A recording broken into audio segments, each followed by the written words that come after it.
The conference room smelled like burnt coffee and polished wood, glass walls, smiles rehearsed for quarterly updates. I was halfway through a sentence when my son spoke, clear, casual. "This is my real father," he said, pointing past me.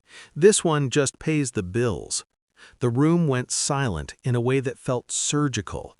No gasps, no questions, just the hum of the projector and my pulse climbing my throat. I turned slowly. Across the table sat a man I had seen before, at birthdays, at school events, always lingering, always helpful, always too close to my wife. He didn't meet my eyes, neither did she. My son leaned back in his chair, bored, like he'd just corrected a typo.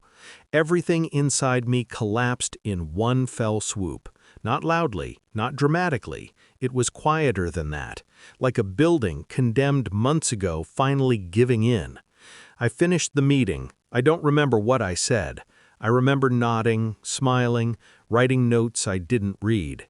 When it ended, people avoided me. They always do when something unspeakable happens in public.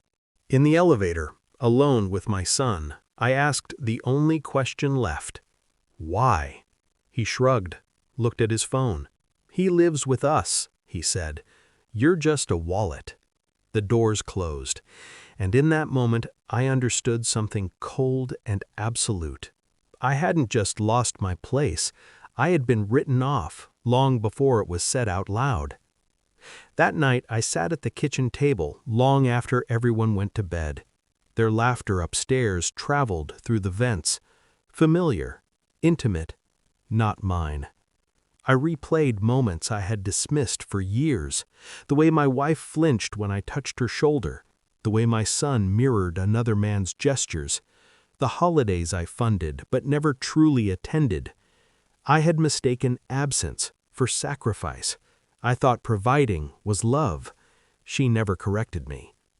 There was no single memory that proved betrayal, just 1,000 small omissions that now arranged themselves into a pattern, receipts that didn't match, late nights with explanations too smooth, family photos where I was always the one taking the picture.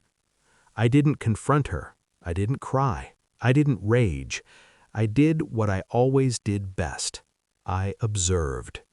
And what I saw was not a sudden affair or a reckless mistake. It was a parallel life, carefully maintained, quietly fed by my labor. I slept in the guest room. No one noticed. That hurt more than anything else.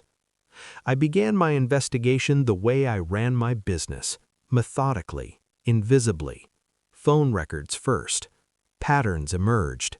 A name saved under a woman's contact, calls during my business trips, long ones. I hired a private lab, discreet, expensive, efficient. A DNA test doesn't ask how you feel, it only tells the truth. While I waited, I watched. I watched how my son laughed more freely around him, how my wife softened in ways she never did with me, how they spoke in glances when they thought I wasn't looking. At dinner, I asked neutral questions. Long day? Yes. With him. School okay? Fine. With him. I paid the mortgage, the tuition, the insurance. I was infrastructure, nothing more. The results arrived on a Tuesday. I didn't open them right away. I wanted to be certain I was ready to know. When I did, I felt relief.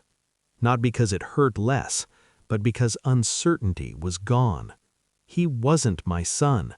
Biology confirmed what instinct had been whispering for years. I printed the report, folded it neatly, and waited. I chose a quiet evening. No raised voices, no witnesses. I placed the folder on the dining table between us. She knew what it was before she opened it. Her hands shook anyway. She cried, immediately, loudly, as if volume could erase data.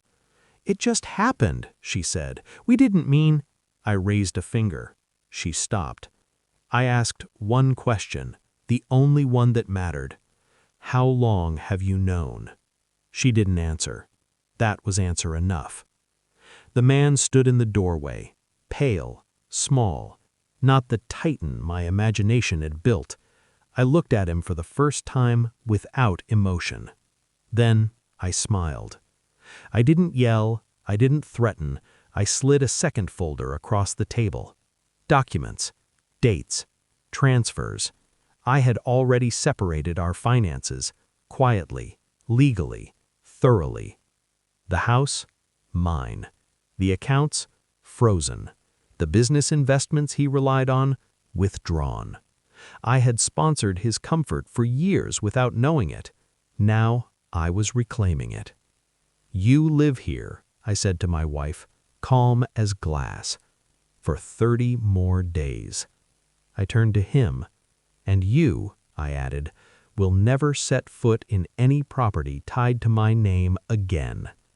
My son watched from the stairs, confused, afraid. I didn't look at him. Some lessons required distance. They begged, both of them. I packed one suitcase, left everything else behind. I live alone now, smaller place, cleaner air. I don't send money, I don't ask questions. I hear things through lawyers, through silence. They struggle. They always do when the foundation disappears. Sometimes I think about the meeting, about the sentence that shattered everything. It wasn't cruelty, it was honesty. And for that, I'm grateful. I was never their father. I was their wallet. Now, I'm something else entirely. Untouchable.